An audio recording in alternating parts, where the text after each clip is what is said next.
La conférence environnementale organisée par le gouvernement est toujours un très gros chantier.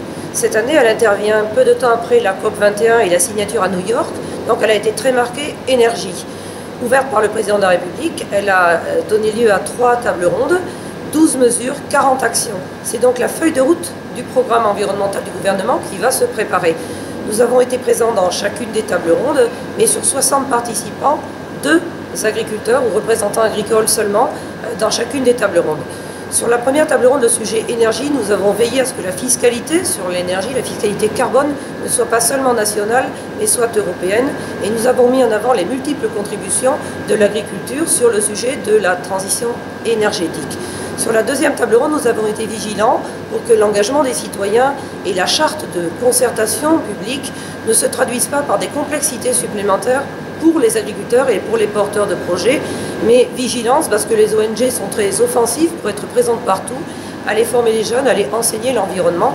Donc nous aurons aussi en région à faire très attention. La troisième table ronde qui était consacrée à environnement et santé, grande vigilance, mais inquiétude aussi, parce que les produits phytosanitaires et leur usage ont été stigmatisés, nous semble-t-il, que ce soit le glyphosate, les néonicotinoïdes. Nous avons dit qu'il fallait du temps et pas de décision à l'emporte-pièce sur ces sujets, mais il y a une poussée très forte, citoyenne, gouvernementale.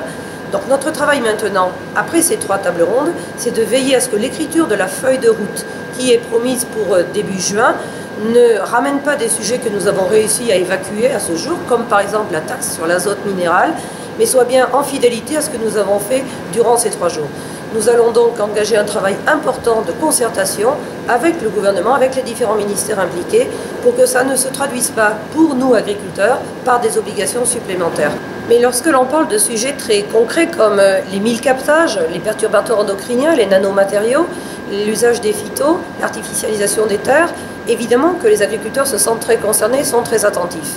Pour autant, sur l'ensemble de cette conférence, nous avons tenu à rappeler le rôle essentiel que jouent les agriculteurs sur tous ces sujets.